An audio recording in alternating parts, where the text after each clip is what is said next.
This meeting is being recorded.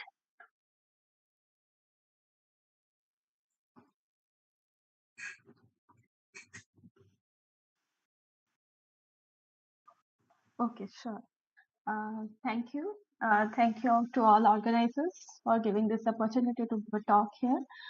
So the talk title says XA binaries to XAIs and new light on these systems using multi-wavelength approach. So in this talk, I'll be concentrating on systems known as XA binaries. And before we talk about XA binaries, this talk will be mostly focused on a branch of astronomy, which is X astronomy.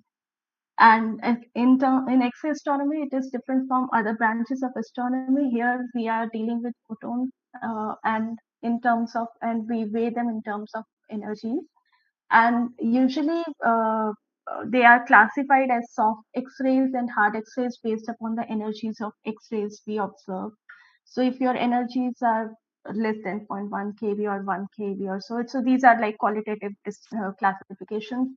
Astronomers classify soft and hard based upon their choice and the way they want to treat their data with. So broadly, they can be classified with energies which are less than 0.1 kV or so as soft X-rays, or even less than 1 kV as soft X-rays. And any energy which is above 1 kV and up to 100 kV or so can be treated, are known as hard X-rays. So this is an electromagnetic spectrum where we see different wavebands lying across the spectrum. And you can see extending from all the way to radio. X-ray lies at a very high frequency and a low wavelength.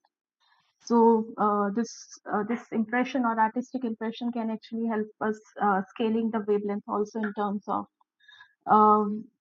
what phenomena can lead to the X-rays, where we see X-rays because of the atomic transitions or atomic metal targets or atomic behavior can lead to generation of X-rays. And the temperature measurements are also shown here in this image. However, we have a better image of electromagnetic spectrum to understand the temperature or rather frequency here. So the temperatures of X-rays can be of the order of 10⁶ Kelvin to 10⁸ Kelvin. And this electromagnetic spectrum can shows us again the frequency and the wavelength of the different wave bands.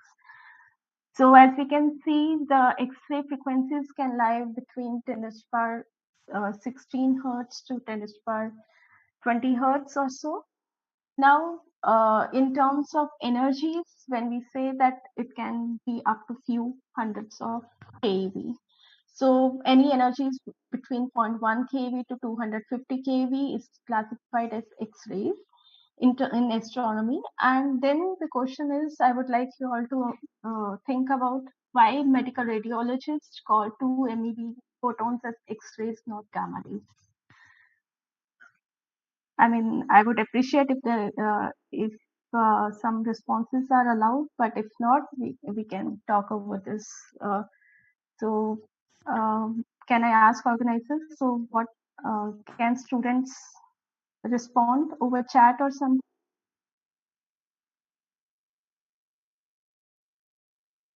Okay, that's okay if it is required. Anyways, we can discuss it later on. So,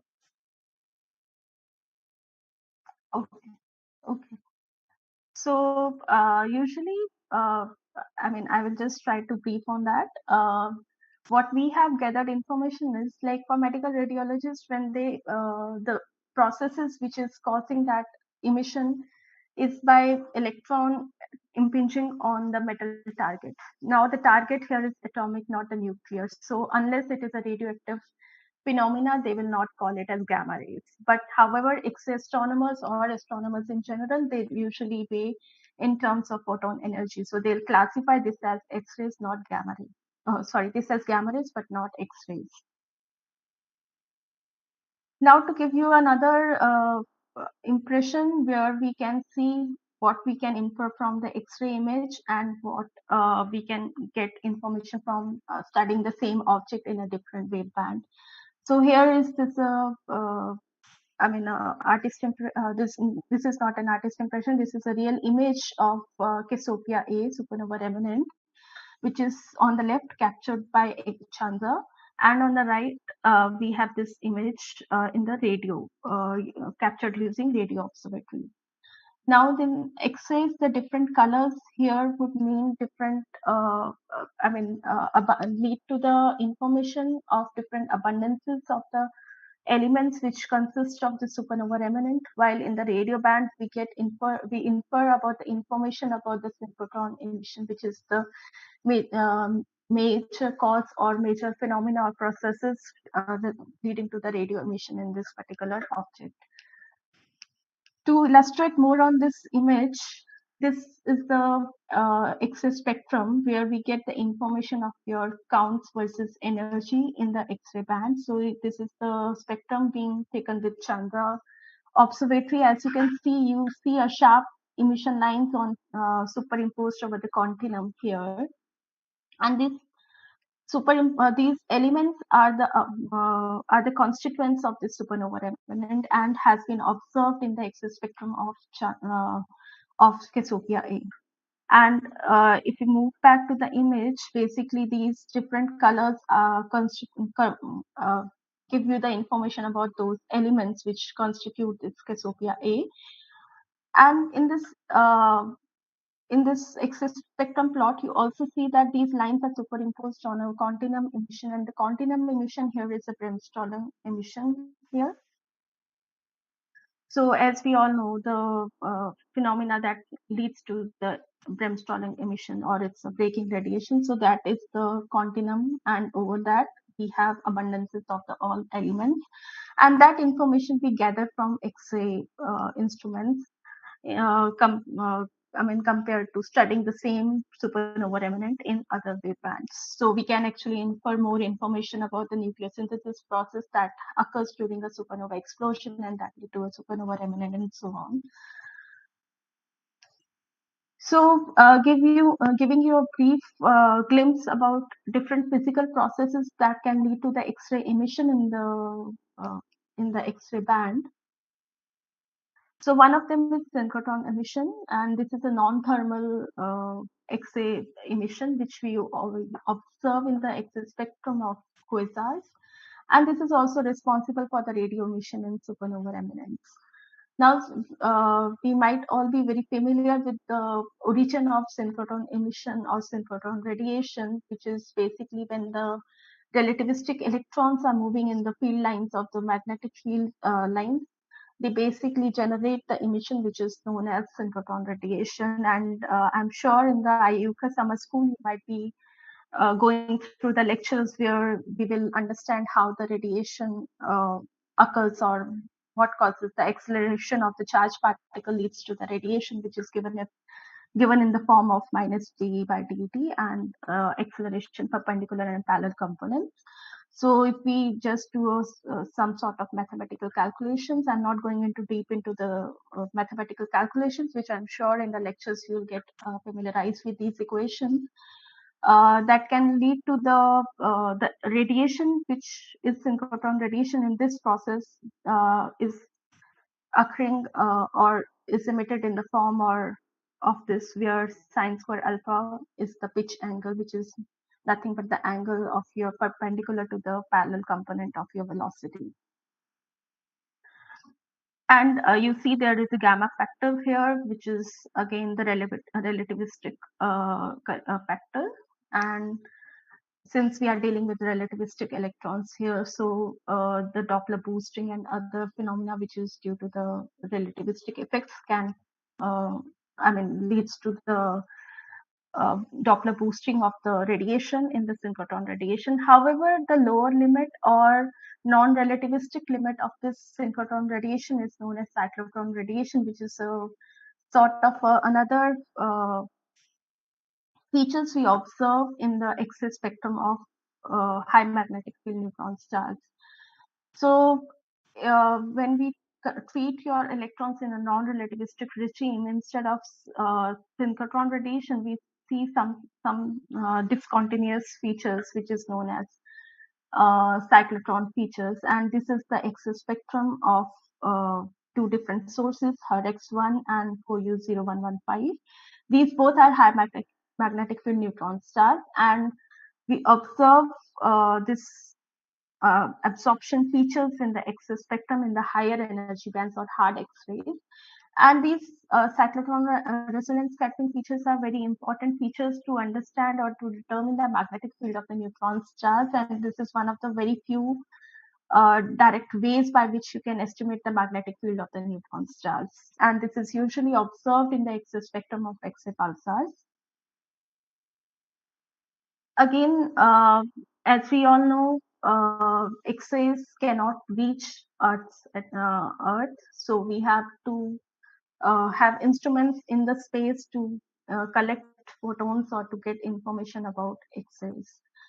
So this plot or this figure basically demonstrates that, and across different wave bands or frequency bands, how much constituents, or what are the constituents that causes to the absorption of your photons.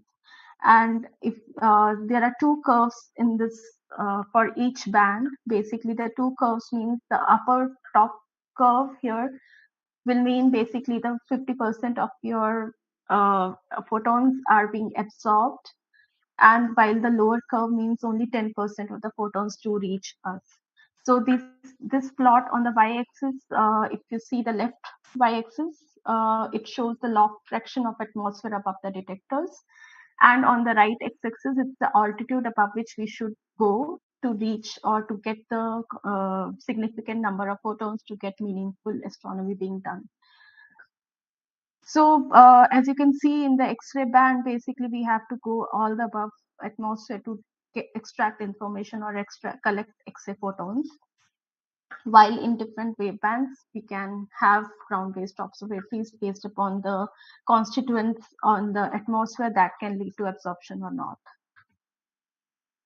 Now, when we talk about the space instruments which can cause, which are required for doing X-ray astronomy, there are just I'm just putting a few of them which are which have done significant discoveries in the past, and are also some of them are state-of-the-art X-ray missions which we have currently. So, for example, we have currently NewStar mission, which is the first hard X-ray imaging instrument, which was flown in sometime in 2012.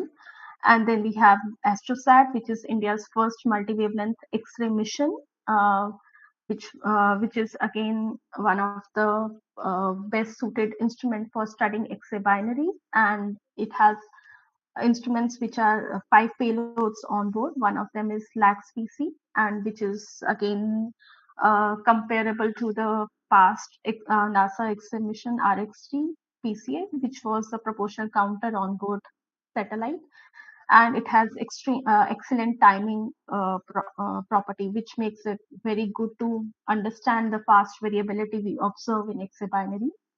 And then we have soft X-ray telescope on board, which works in the lower energy band or soft X-rays.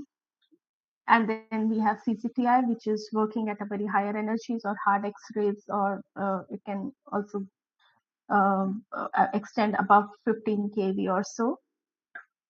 On the top right, we have NASA's NISA mission, which is again an excellent timing mission for studying the X-ray variability in X-ray binaries. And this works in soft X-rays. So NASA's NISA and ULXs hard X-ray coverage, which extends above 3 kV or so, can make it a very complementary instruments to study the broadband spectral and variability properties of X-ray binaries. So these are two state-of-the-art instruments right now we have to understand or to study X-ray binary. Although we can use other observatories as well, but when we want to probe into the past variability features, we need time resolutions of the order of microseconds. So the time resolution properties of these two instruments make them excellent for studying fast variability. However, if we want to cover the broadband coverage of X-ray spectrum, we can look for NewStar, which is excellent X-ray spectral and imaging property, enables us to understand the reflection features or to understand the broadband continuum of these objects. And then we have XMM Newton, which again has grating instruments, and along with other timing and spectral instruments on board, which can allow us to probe into features like what we observed in the supernova remnant to understand the constituents of the atmosphere around these XA binaries. So now I'll come to the class of objects we'll be talking about in this during this talk, and so we'll be talking about XA binaries. But before that, they comprises of either neutron star, black hole, or a white dwarf, and when so how they have been formed. So basically, we know that we have a life of a star. So these are dead stars. So just like us, human life, a star also has its own life. So it takes birth and it forms protostars, then emerge into sun-like star. Then it has an evolution, a life cycle evolution. It goes into a phase of red giant, and when the giant explosion takes place, you have planetary nebulae. And if your that results into the compact object which is known as white dwarf. Now again, if you have a massive star formation from forming from the dust and clouds, then you have another cycle phase of your star, where your massive star undergoes red supergiant, and then you have a supernova explosion. Then in this supernova explosion, the remnant or the core which is remaining after the supernova explosion can lead to formation of a black hole or a neutron star. Now the fate of the star depends upon the initial mass of the star also. If your mass of the star is very massive, then it can lead to a neutron star or a black hole. But if it is a less massive star, then you can end up as a white dwarf star. So this is an artist impression of an X-ray binary system where you have two star systems lying close to each other, and one of them is a companion star, which can be any normal sun-like star, while the other companion star can be a another star in the system, can be a neutron star or a black hole or a white dwarf, as we saw in the previous slide. So this compact object or a dead star, we call it them as a compact star because as you know that they have been formed after, say, supernova explosion. So the remnant is not having a nuclear fuel to sustain itself. So these are collapsed stars. So, but they are quite dense, so means more mass but low volume. So they are also known as compact stars. They're sitting at the center of this disk or the accretion disk, which is formed around the stars. So if they are dead stars, what illuminates them is the accretion or the mass inflow from the companion star.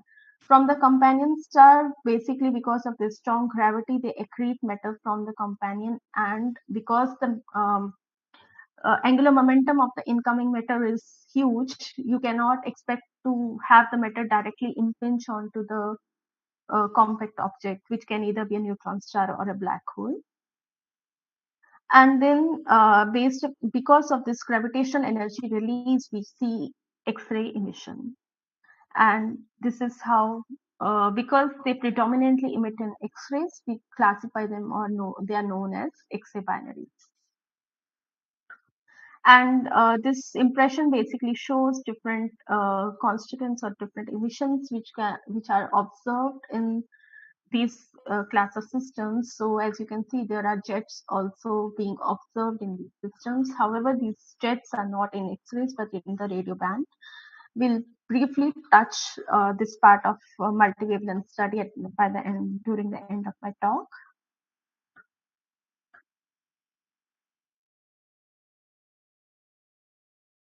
Yeah, sorry. So here I will be giving you some glimpse of the new results which we have obtained from India's first multi-wavelength space mission, which is AstroSat. And as briefly explained earlier, that we have several payloads on board. So we have tried to exploit data from LAX VCA60 and CCTI on board AstroSat, which can enable you to have a very broadband coverage of X-ray emission. And neutron stars again, these stars are basically these are highly diverse class of systems. However, here in this talk, I'll be focused on two main classes. One is high magnetic field and low magnetic field neutron stars. So when we talk about high magnetic field neutron stars, the magnetic field strength can be of the order of 10 to the 12 to 13 Gauss. While in the case of low magnetic field, the strength can be of the order of 10 to the 7 to 10 to the 8 Gauss. Just imagine this magnetic field strength is still huge compared to the Earth's magnetic field. They are highly magnetized objects. So first we'll be talking about XRBs pulsars, which are strong magnetic field neutron stars. And this artist impression shows how they illuminate in X-rays.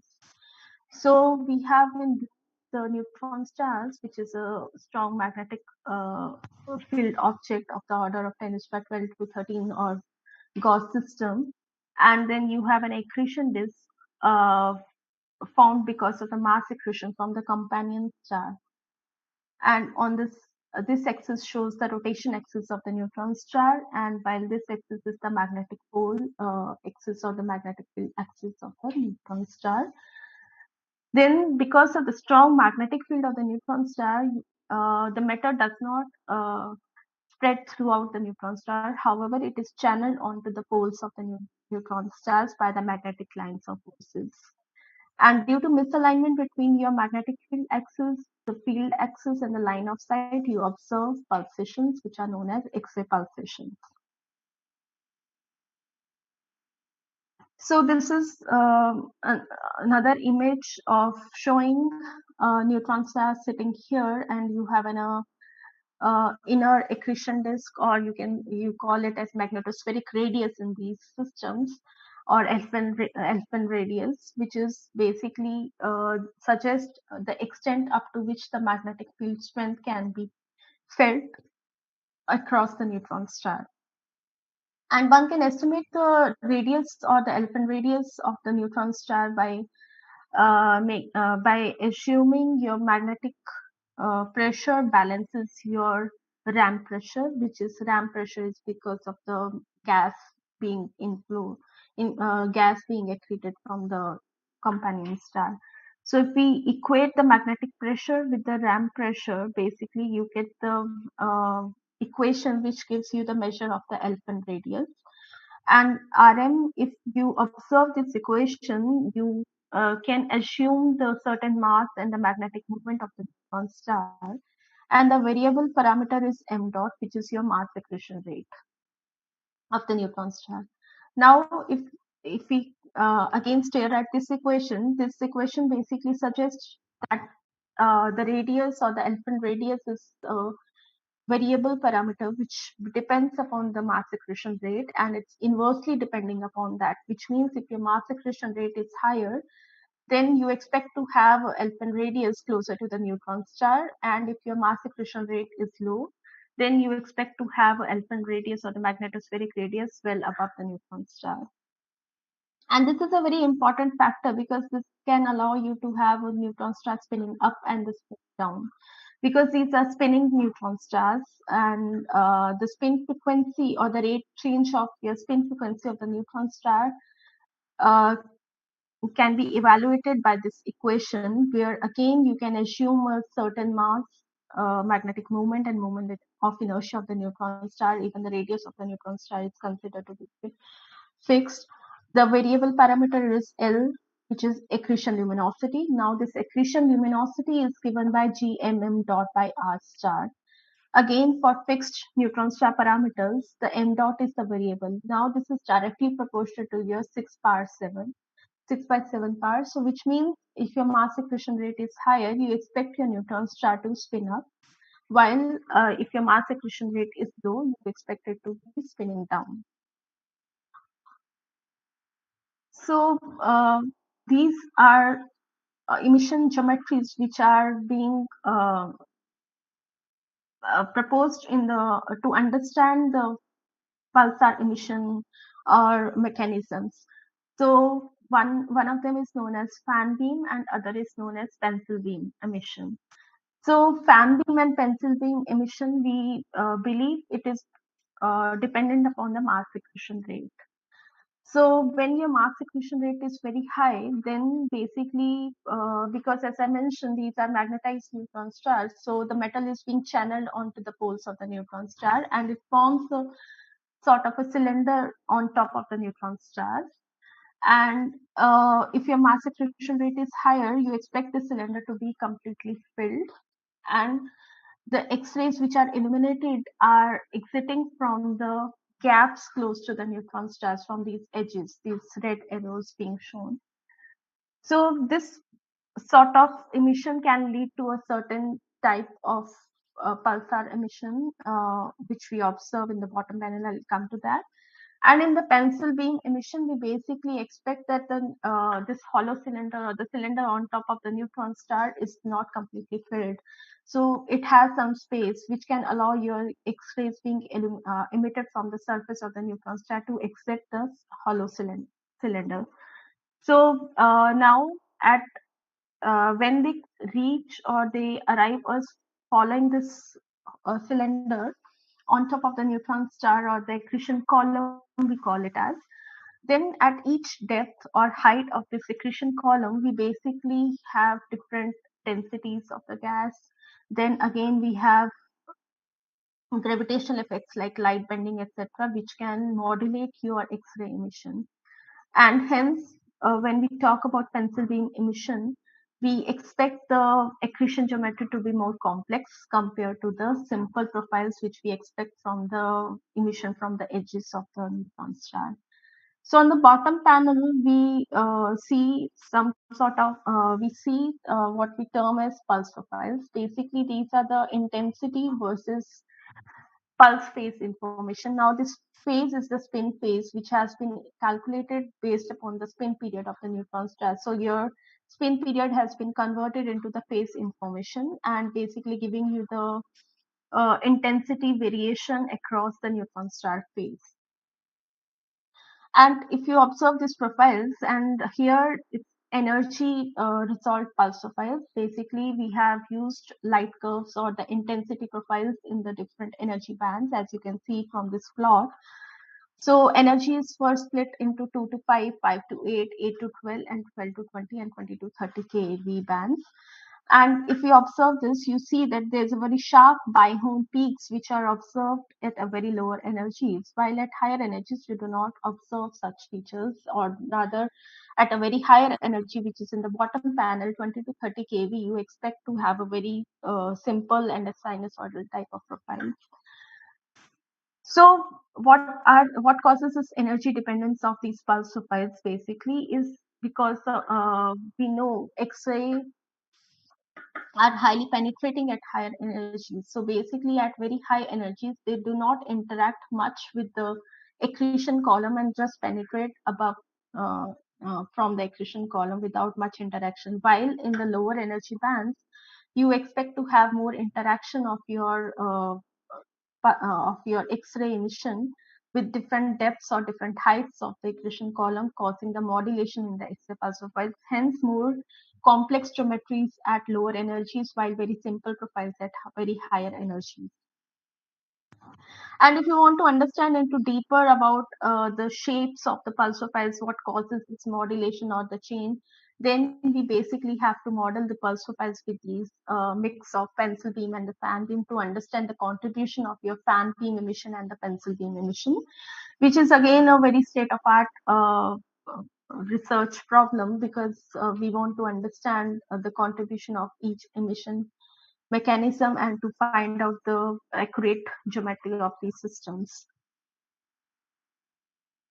So I'll be giving you an example of one very interesting system, neutron star X-ray binary system, folio 162667. So this is a X-ray pulsar. However, interesting point to note about this X-ray pulsar is, unlike most of the high mass X-ray binary pulsars. Now, X-ray binaries are also classified based upon the mass of the companion star.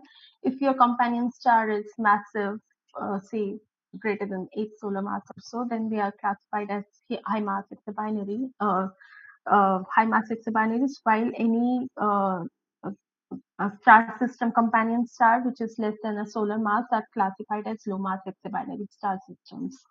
Now, 4U 162667 is an exception in a sense that it is a low mass exobinary system, but then it's an XRBs, which is highly magnetized neutron star. And this particular plot basically shows you a pulse frequency history of this particular system. On the x-axis, you have time in MJD, which is modified Julian rate.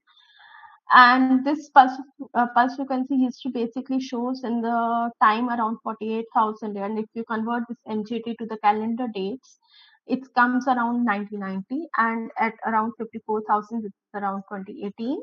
So you observe starting from its discovery in 1977 until 1990, it shows a spin up or the increase in the spin frequency.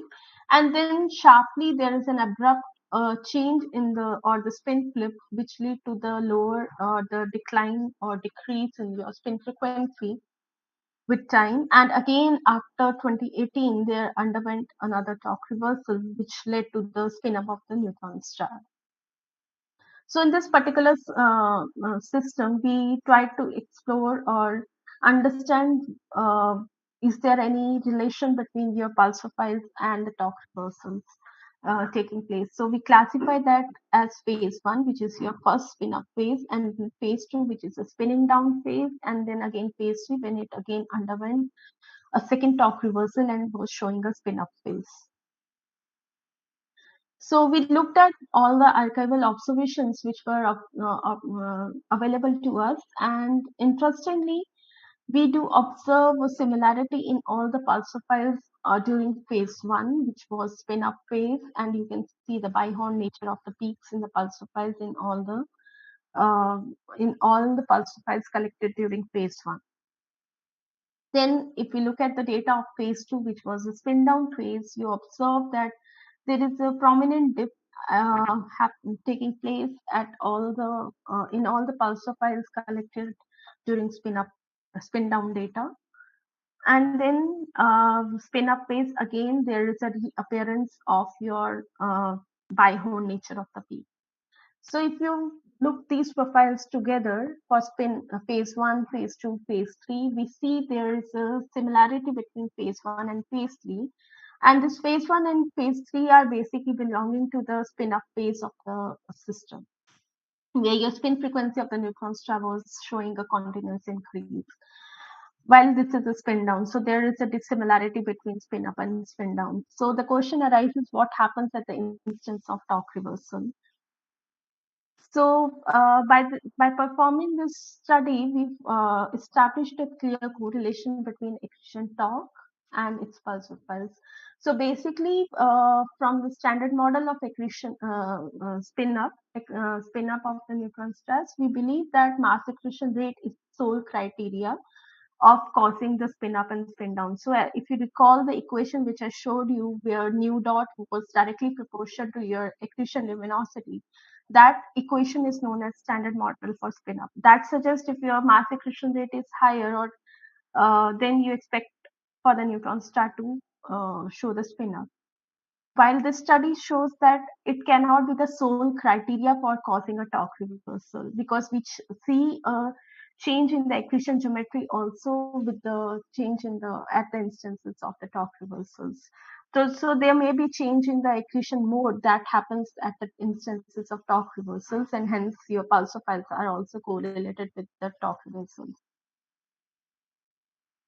Now we'll move on to a different class of XRBs pulsars, which are transient systems, and these are BE binaries. Why BE binaries? Because of the companion star being BE star. So these are quite interesting XRBs pulsars, and they are transient systems, and they show two types of XRBs outburst. One is type 1 and another is type 2 XA outburst. And type 1 XA outburst are believed when the neutron star is it's close to the periastron passage or becomes closer to the decretion disk of this BE star. Then it shows an outburst behavior because of the increase in the mass accretion rate from the decretion disk of the BE star. So since it's a function of your orbital period of the system, so these are periodic outbursts which we observe in these class of systems. However, we also observe very uh, I mean, in not regular and also very long and more brighter outbursts from these objects, which are known as type 2 outbursts. So, which are irregular in the sense you do not have a real idea about when the next outburst will happen. However, in contrast to type 1 outburst, they're quite regular because they're function of your orbital period. So why do we want to understand or study these transient X-ray pulsars? There is motivation behind it because we want to probe into the accretion geometry of these systems. And in the bottom panel, in these plots on the left side, we see the outburst profile of one such system, which is a transient X-ray pulsar. By studying or performing the pointed X-ray observations during the outburst, you can probe into the pulse profiles of these systems at different dates. And different dates means at different times or different phases of this outburst. And we have seen that the pulse profiles do behave as a function of intensity. And this can give again the information about what changes in the accretion geometry can take place at different phases of the outburst. And then we also can probe into more into accretion geometry by understanding these pulse profiles as explained before. And then we can also observe some transient features in addition to the spin frequency of the neutron stars, which are known as quasi-periodic oscillations, which are generally believed to be because of the inhomogeneity in the accretion disk. And in this three panel plot, basically what we observe is in the top two panels, we did not observe or rather James et al. In 2011 did not observe any QPO feature in the power density spectrum, which is basically your Fourier transform of your light curve. While in the third or the bottom panel, you observe a quasi-periodic oscillation, which is again a transient X-ray phenomenon in these systems. And this feature is of significant importance because similar in the same as we could measure the magnetic field strength of the neutron star using the cyclotron line features, one can also estimate the magnetic field strength of the neutron star based upon this feature, as was done by James et al. 2011, where they use this QPO frequency to estimate the magnetospheric, assuming it to coming from the inner edge of the accretion disk or rather magnetospheric radius. You can basically estimate the magnetic moment and hence the magnetic field of the neutron star.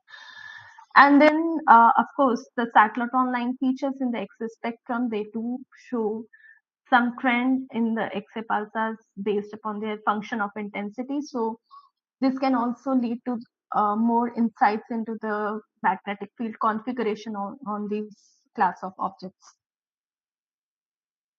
So Swift 02436124, it's not only an X-ray pulsar, but this was one of the first galactic ultraluminous X-ray pulsar, which was discovered in 2017.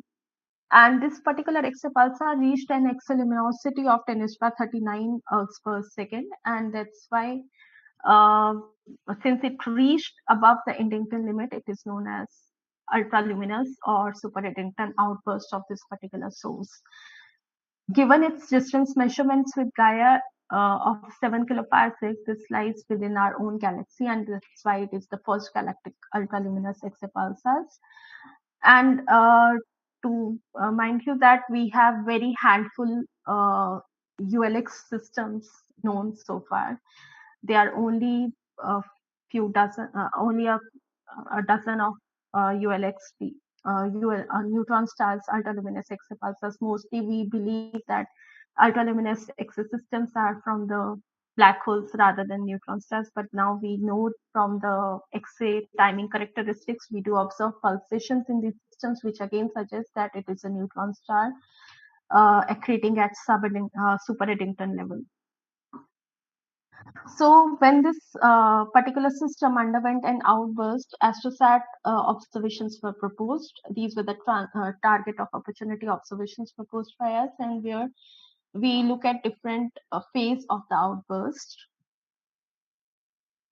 And looking and probing into these AstroSat observations, interestingly, we exploited data from both all S60, all X instruments on board, which is S60, LAX, PC, and CCTI, given they are working in different energy bands. And on the top panel of this left plot is the pulsar files generated from S60, while in this bottom panel from these middle and the second last panel, we have extracted pulsar files using LAX PC data. And on the extreme right, you will observe the pulsar files being from CCTI instrument on board. So this was the first time when we detected pulsations up to 150 keV for this particular XRBs pulsar, and this was only reported by AstroSat. And this again exploits the unique characteristic of AstroSat having a multi instruments on board and having a very wide band coverage. So we reported the pulsations detected up to 150 keV in this particular XRBs pulsar. In addition to that, we also observed that there's a complex pulse behavior we observe in this particular system. Like we have a primary peak and a secondary peak in the pulsar file. So then we, of course, had looked at the X spectrum of this system, since we had two observations taken with AstroSat at different intensities, and one of the observation was taken at sub-Eddington level, while the second observation was at above Eddington level. So we found significant changes in the X spectrum also, and some of the most distinct changes or we observed in the X spectrum was uh, evolution of the two black body components when it was accreting at super Eddington level, and also the absorbance of the iron line feature in the X spectrum, and which was not observed in the X spectrum of your sub-Eddington level observation. So from these study of AstroSat of this particular unique ULX pulsar, we found we detected pulsations up to 150 keV, and significant change in the X spectrum was also observed. And when we connected to understand the accretion geometry of the systems, basically when these objects are accreting at super Eddington level, we believe that there is a optical thick outflows from around the neutron stars, and which can lead to an additional black body component, which we actually observed in the X spectrum. So the presence of the optical thick outflows was revealed during the supercritical regime. Then we'll move on to the second class of neutron stars, which are low magnetic field neutron stars. These are again distinct or very important class of neutron stars, because that allow us to probe into the strong ultranuclear densities, or probe into the ultranuclear densities which cannot be probed with the lab experiments. We all know that we do not understand what comprises the core of the neutron stars. So one of the very few ways by which you can obtain the mass and the radius limit of these neutron star systems is by studying the thermonuclear exabursts from these neutron stars. Now, what are thermonuclear exabursts? These are on the top panel, we see the intensity versus time profile. And you can see there's a sharp rise and an exponential decay profile, which has been observed in these systems. So these are again the transients behavior, which we observe in the X-ray light curves of these particular class of objects. And if you perform a detailed timing and spectral study of these systems by time resolved, by cutting this time profile or the light curve into very small segments, and understand how the radius is evolving over time, and so by doing power density spectral analysis, etc., you can probe into the mass and radius of the neutron stars. And usually, however, we have to stick to some assumptions to understand, and why this mass radius measurement is important, because one can constrain equation of state models which are constructed by various theories to constrain that equation of state models. We need the mass and radius measurements, which can be done with this thermonuclear X-ray burst. However, to study these bursts, we have to stick to some assumptions I was talking about. So these assumptions are that we believe that they are emit as a thermal black body emission. And then from the Stephen-Boltzmann law, we can actually measure the radius at infinity, and the by estimating the temperature from this time resolved spectroscopy, which I'll show you in a moment. So, however, we have certain uncertainties which are induced because of these measurements. One is the gravitational redshift, and other is the color correction factor. Now, what are these uncertainties? We assume it to be a black body emission. However, there exist highly energetic electrons, which are hot electrons in the neutron star atmosphere. And one of the X-ray processes, which is known as inverse Comptonization process, in contrast to the Comptonized emission, where you expect to have a lower energies or decrease in the energy. However, in the inverse Comptonization, what the photon energy can enhance, which means the hardening of the X-ray photons rather than softening. So basically, that can lead to the more harder X-ray emission rather than the thermal emission which we expect, or which we believe or assume. So this is one uncertainty factor, which we incorporate with the factor which is known as color correction factor, which was F in that equation. Of course, the distance is uncertain, and the gravitational redshift is an uncertainty parameter. The fourth uncertainty is the partial surface emission. Now we are assuming that the matter is uniformly distributed across the neutron star, while that cannot be the case. Cannot always be the case. It can be a partial surface, or the patches on the neutron star, which can causing this thermal emission, or rather causing these bursts. Now with AstroSat data, we explored the when AstroSat was launched, OU 1636-66, a very well-known neutron star X-ray burster was observed, and we actually found or discovered the shortest reference time X-ray burst. Now these X-ray bursts, as I mentioned, they are transient phenomena. So we really cannot predict when the second thermonuclear X-ray burst will expected to happen. However, there is an exceptional source which is known as a clock burster, which is a different case. However, in majority of the neutron star systems, we do not know when the next thermonuclear X-ray burst can happen. So when we talk, or when we look at the all archival, or rather all the observations of all the neutron star X-ray binaries, then if you measure the recurrence time of the burst, you expect any recurrence time which is less than an hour or so is called as short recurrence time burst, while above that value, they can be any normal type 1 X-ray burst or thermonuclear X-ray burst. Now, if we look at this profile on the bottom, on the top, we found in the second, if you estimate the time between the second and the third burst, which is of the order of 5.5 minutes. And as I mentioned, these neutron star X-ray binaries have been widely observed with several X-ray observatories. So now we have a very well managed catalog, which is maintained by Monash University, and it's also known as MinBar. We looked at all the burst profiles, and for all the sources, what we found was the triplets were observed only in these few cases. And then for this particular system, we found only 2 RXT observations have reported the short recurrence time burst, and while the time of recurrence time is much larger compared to what we have found as to be 5.5 minutes. So then it was reported as the shortest recurrence time burst, or triplet, rare triplet being observed in OU 1636 with AstroSat.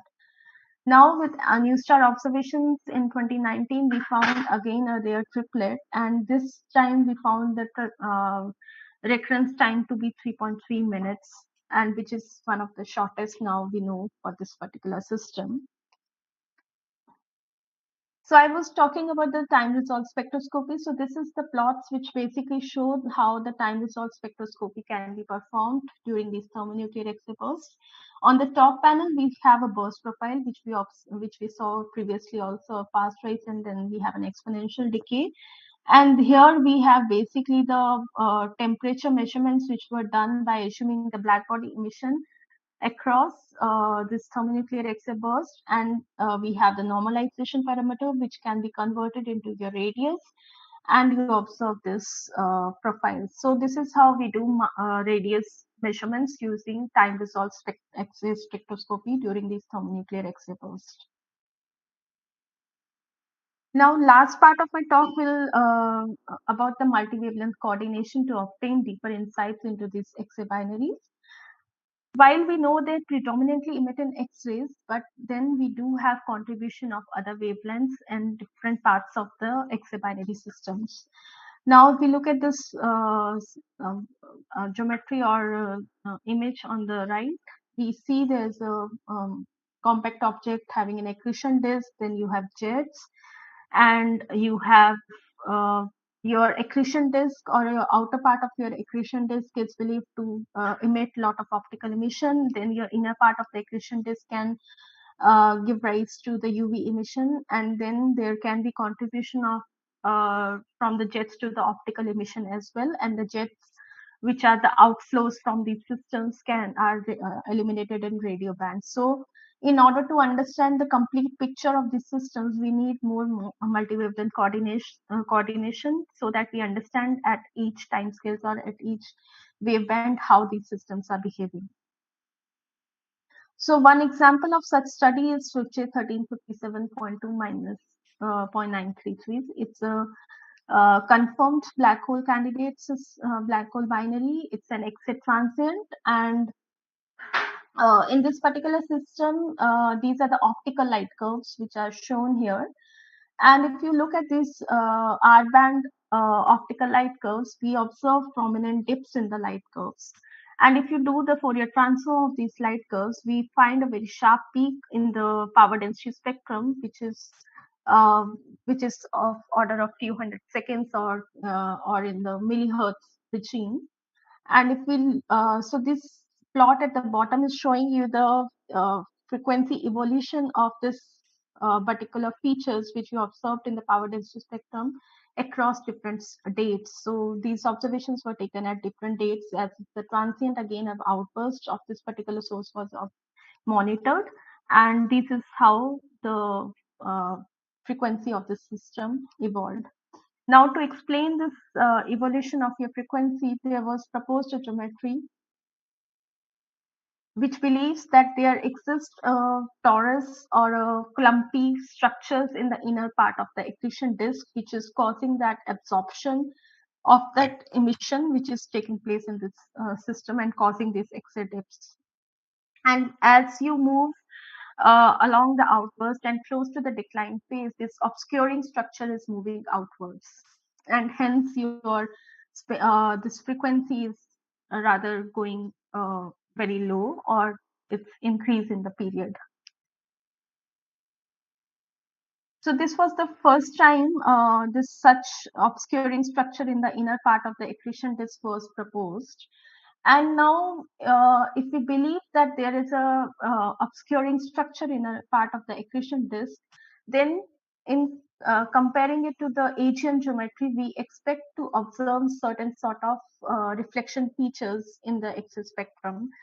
And by reflection features, I mean the signatures of inverse Compton emission or existence of an iron line in the X-ray spectrum from this obscuring structure.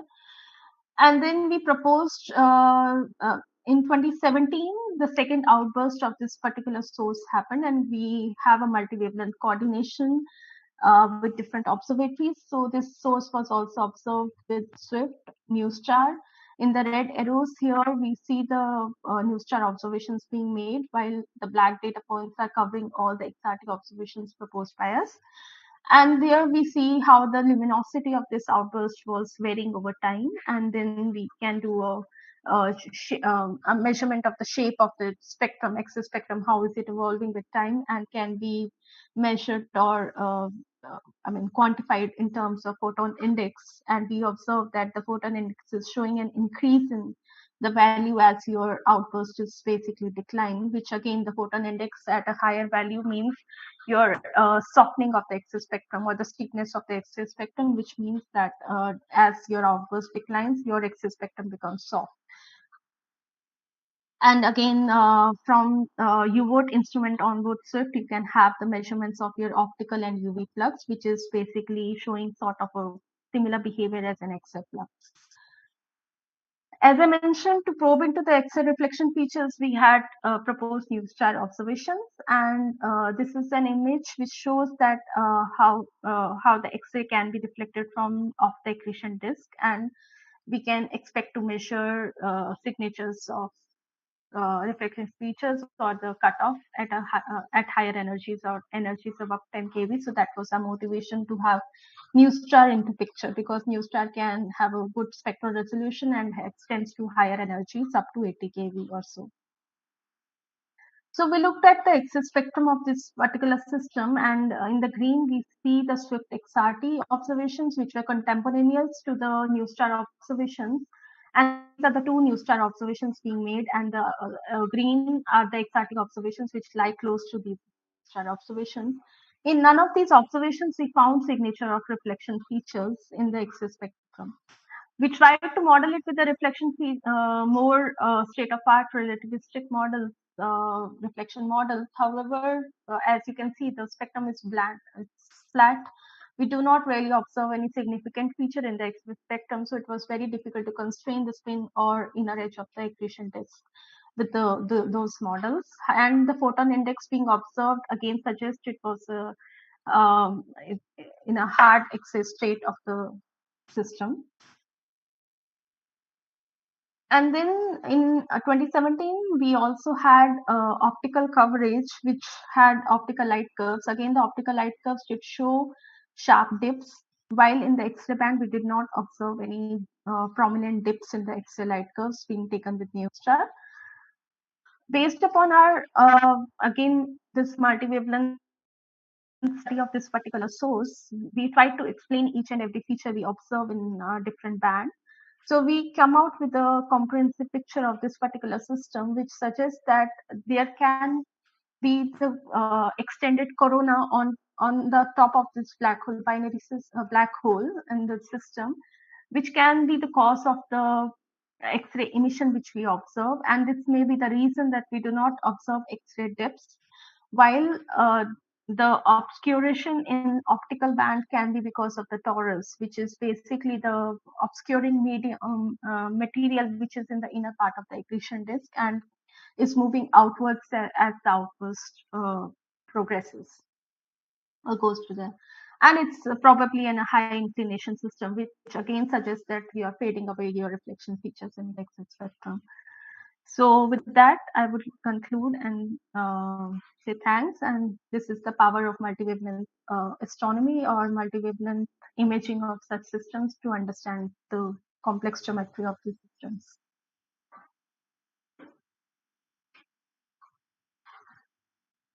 If I have any questions. Thank you very much, Aru, for this very interesting talk.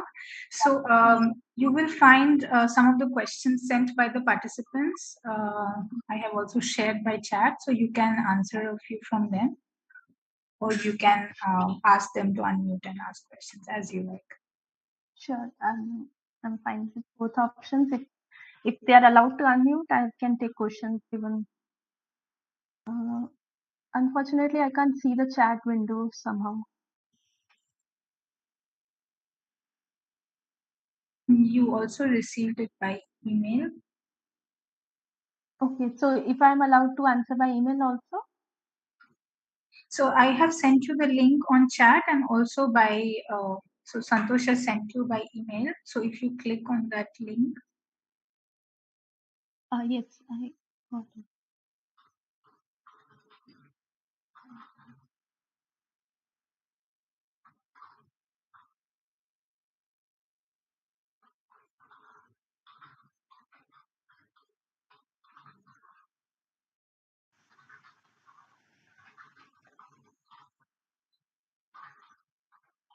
Yeah, so these are the two questions which are not really related to my talk. So they were there in the morning also, I saw.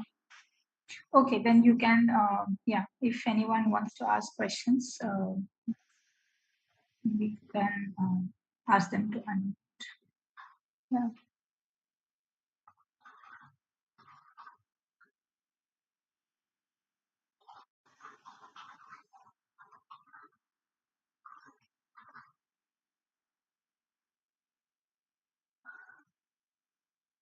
Hello, am I audible? Yes, you are. Okay, I was just wondering about this type of emission, or how do we classify the emissions? You said that emission from neutron stars are black body type. Is that just is that an assumption, or it is a well established observation? So when you are talking about neutron star, I mean, if you're talking about thermonuclear exoburst, are you talking about that thermal emission? Yes, yes. Okay, so for thermonuclear exoburst, it is not that it is established in the sense they satisfy our observations. So when we were dealing with the data from observation, say,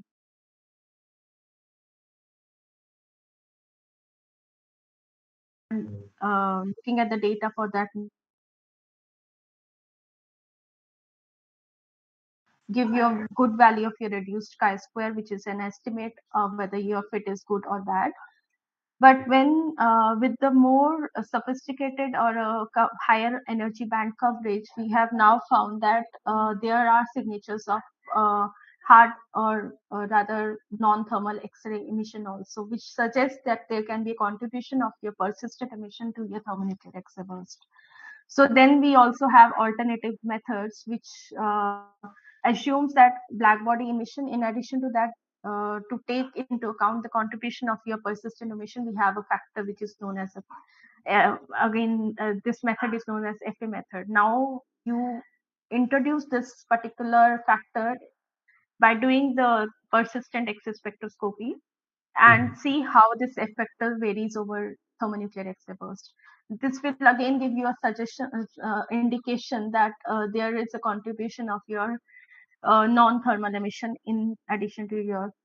Now, if there is a contribution of that non-thermal emission, then it would suggest that you have to introduce those uncertainties while making your radius measurements. So those uncertainties which I was talking about for making the radius measurements of the neutron stars. Okay, but the is there is it true that the major portion of the power radiated by a neutron star will come from the thermal radiation, or Yes. So the most of the during these thermonuclear exobursts, you have to be very specific, because if we look at the broadband coverage of the neutron stars in general, you will find contribution of different physical processing contributing to different energy bands of the X-ray spectrum. So when we talk about the thermonuclear exoburst in particular, then we have found that majority of the cases are well satisfied with the black body emission. That's why until today we are using black body to fit the thermonuclear exoburst in our first go. Then we try to probe if we have sensitive instruments like AstroSat, where you have larger collecting area, larger number of photons. To do meaningful X-ray spectroscopy, you can introduce or try to understand the contribution of other physical processes or contribution from different mechanisms. okay, thank you.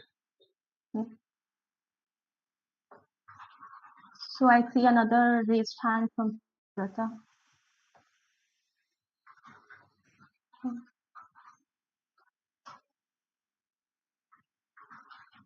Are there any other questions? Yes. Ma'am, the jets emit from the accretion disk. Sorry? Can you explain, ma'am? Can I audible? Yes, you are audible. Ma'am, why accretion disk emit jets? Okay, so jets are also, what causes jets is an open question. but they are believed to be an outflow from these systems, and they are also most widely observed in black hole exobinaries. Although we know now that for neutron star exobinaries also we do observe jets in these systems. So when we have in the black hole binary systems, when these systems undergo an outburst, there are different phases of accretion cycle. It starts from your low mass accretion rate, go to very high mass accretion rate, and while it undergoes this cycle of accretion phases, you have different mass accretion rates, as you know that during the outburst you see this profile here. And at very when this mass accretion rate is going a change, then your inner accretion disk is also moving inwards and outwards. I mean, if your mass accretion rate is higher, your accretion disk moves close to the compact object because of your high mass accretion and higher density. It goes closer to the compact object. It is away from the compact object in the case of your low mass accretion rate, or when it is in a hard state, we typically say, then your accretion disk is receded away from the compact object. Now, this change in the accretion geometry is somehow related to the existence of jets in these systems. And when we have observed black hole binaries, which are more prominent, showing more prominent radio jets, it has been found jets are mostly observed in the hard excess spectral state or the low mass accretion state, where your accretion disk is quite away from the compact object. Then there can these outflows can be because of the some coronal emission, or again the exact mechanism causing this jet is one question, but it is spectral state dependent, which means that the accretion geometry is somehow related to the outflows in these systems.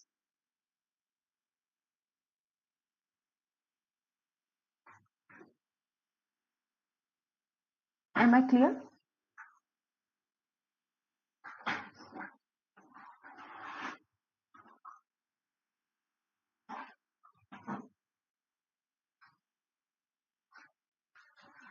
I think there are no further questions. Okay. I'll stop sharing. Thank you very much. Yeah, thank you.